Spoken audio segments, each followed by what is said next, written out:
Okay. Would you believe it? First time ever I pick up a brand new car.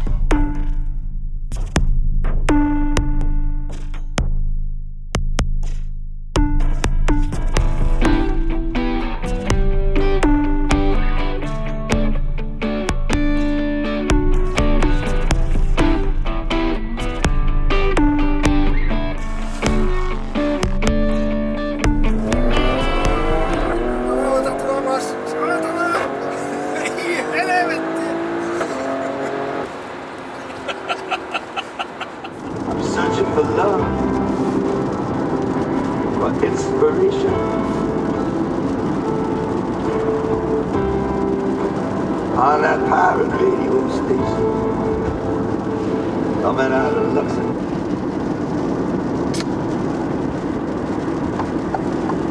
To the tunes of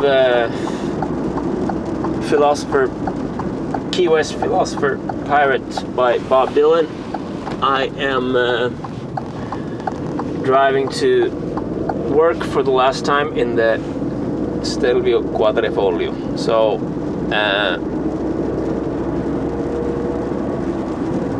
I always said when I bought this car that if I couldn't keep it anymore, if I couldn't afford it anymore, I'd sell it. So basically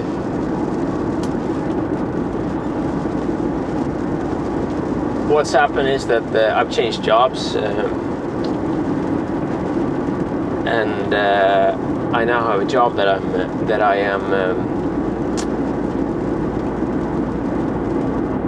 have to commute to with by car, and well, I've been calculating on it, of course. So I've been thinking maybe I should just get an extra car, like a cheap car that with a low fuel consumption. So the problem is not really keeping this car as far as maintenance and insurance and so on goes, but it's all taken together. Now when I drive about maybe 2,000 kilometers every month, then it makes a big difference if the car consumes 1 liter of fuel per or 10 liters of fuel per 100 kilometer, or if it consumes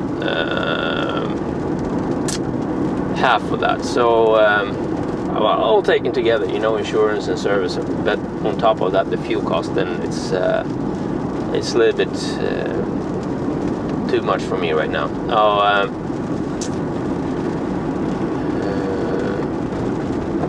Well, why did I change jobs? Well, first I changed jobs maybe 2 years ago already, but that job turned out to be almost the same salary as the one I had, and driving wise I didn't drive to that job. And now they reflagged the ship that I was on, so since I didn't have 20 years in the company, they had to let me go, and now I'm working. I have a long-term temporary job at the road ferries, where I've been working for quite a while as an hourly employee. So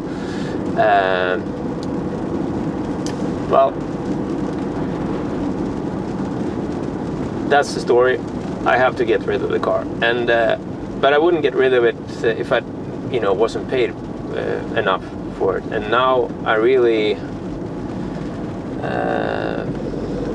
really got the good price for it, and I have to say, and I also got the good price when I bought it, because it was not brand new when I bought it. It had 4,000 or 3,950 kilometers on the odometer when I bought it, and now I've had it for, well, now it's got 45,966. So basically I've been driving more than let's say 42,000 kilometers since I bought it 3 years ago. So not using it extremely much, but it's been a lot more. Last year was a lot because we used it for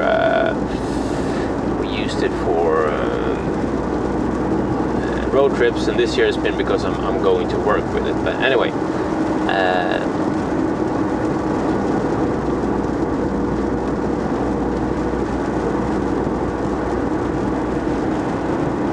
so the good thing is for me that I've I got it for a good price. I'm selling it for quite a good price. Actually, taking all if I exclude the insurance and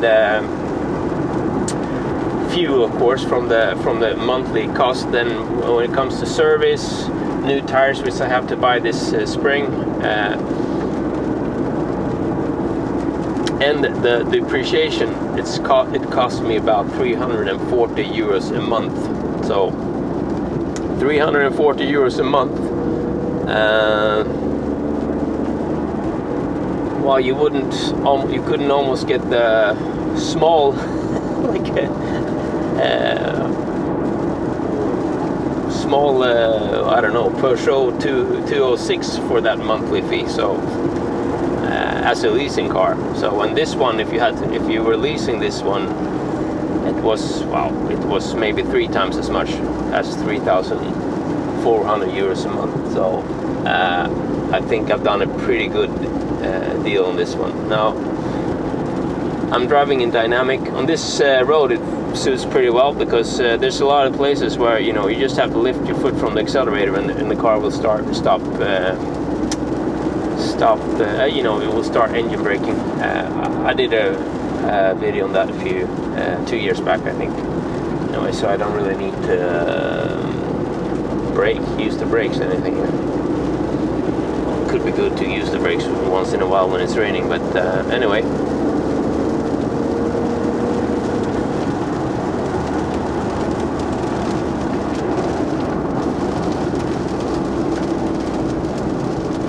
Unfortunately, now the car is not going to be clean for delivery, but they said it's okay as long as they can see the condition, which they will be able to do because I cleaned it before I took the pictures.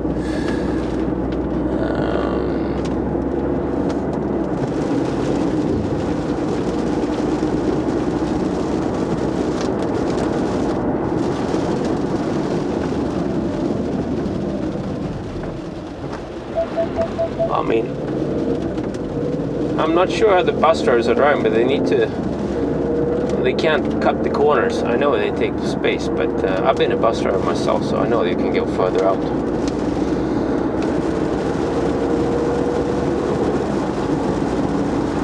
Well, half tank left. I will go home tomorrow, but there will be approximately 1/3 left when I come home. If I had the sale has happened somewhat quickly, so if I'd known that I'd sell it, I probably wouldn't have put the full tank of fuel in it. But it's good.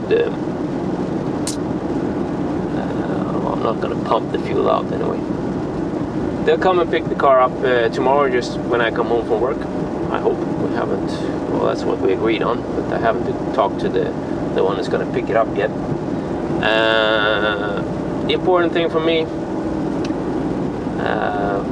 50 kilometers an hour and 30 kilometers an hour speed limits I always try to keep, because they're there for a reason. I mean, all speed limits are there for a reason, but these are really, especially the 31. This is only on the weekdays, so I don't need to go down. It's Sunday today, so I don't need to slow down.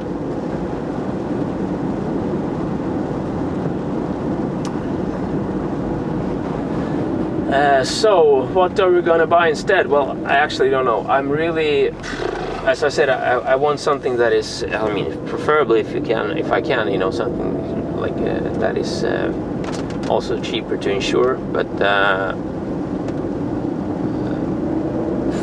first and foremost, I want something that is more frugal, that that you don't have to constantly fill up, because I'm starting to cry. Oh no, I'm not crying, but I always cry when inside when I fill it up, because it's kind of and as you know, if you have followed me before, I drive quite conservatively. I'm quite a conservative driver, so I'm not driving too fast anyway. So my fuel consumption is not too high on this car. Actually, I think I'm probably one of the lowest fuel consumers on the Stelvio Quadrifoglio. Anyway, not scientifically proven though. So what I really want now, I want the BMW 730D. I was looking at one. They had one for sale with low mileage on, not too far from where I live, a few weeks back. Anyway, they didn't even want to give me a price on this one, and that was the owner history looked pretty good on on that one. Now there is another one with a higher price that is more well equipped. That I'm gonna have a look at next week, I hope. But it's not. I was actually going through it's probably just one of those, you know, the car dealers selling for customers, so it wasn't there anyway. Not sure. It's got more mileage, and let's see. I'm really not in a hurry to get a new car. I mean, I need the car to get the job, but I can actually go to work by bus, train, underground bus. You have to change a few times anyway. I can actually do that. So yeah. I'm in no hurry, and next week I'm off, so I don't have to think about that. I'm trying to, so I'm not going to rush into buying something that is not a good deal. Basically, I'm going to have a good deal with the car. Maybe electric. I don't think so. I don't think. I mean, I don't mind electric. Electric is brilliant, but the way that we drive.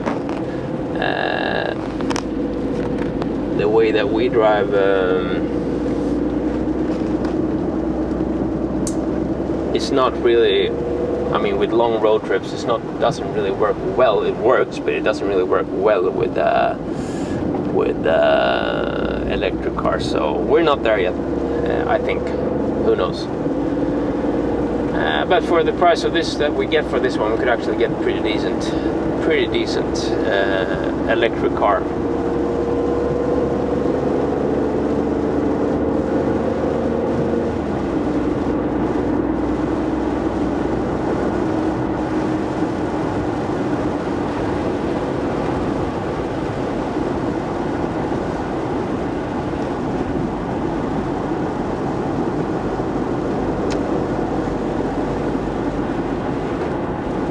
So that's it.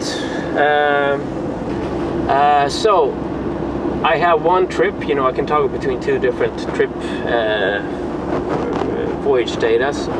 Now this one is from, not since I bought it. This one is 37,636.6 kilometers. So this one was reset when I had to recharge the battery. Almost when I only had it for 3 months, and I had to 3 or 4 months, and I had to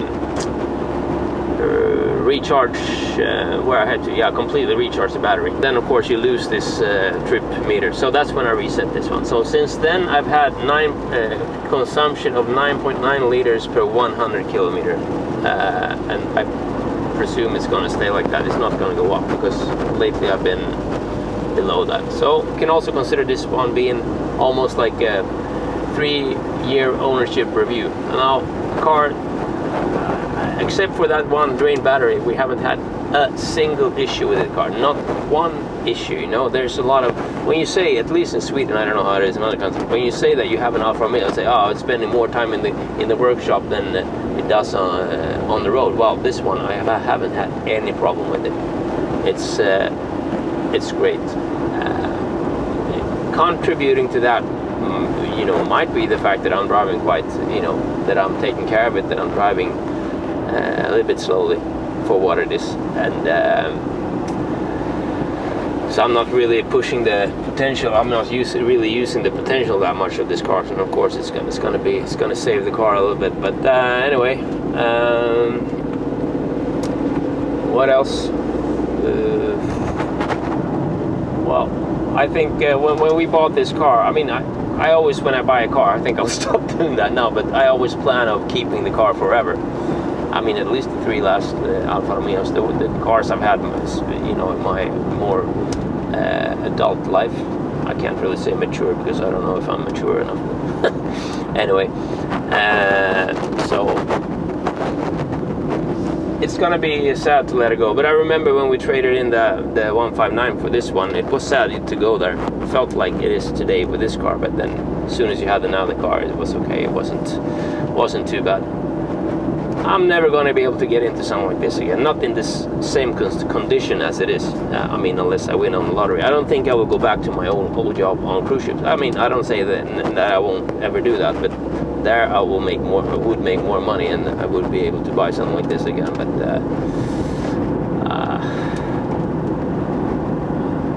I really love being home with our son. He's the best. So it's that's more important than a car. You know, a car is just a car.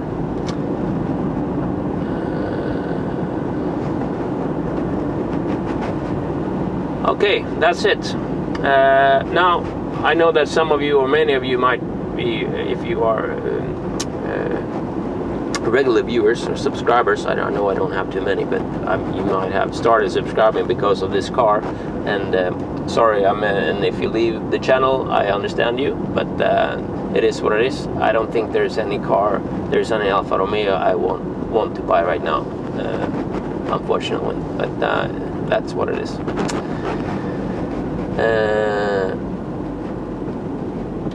Yeah, okay. Let's see what happens. It's been a joy owning it. I really, if the one who gets this car, I hope he or she takes care of it well, and that they will be just as happy as I have been with the car. That's my comment. Okay. Thank you for watching.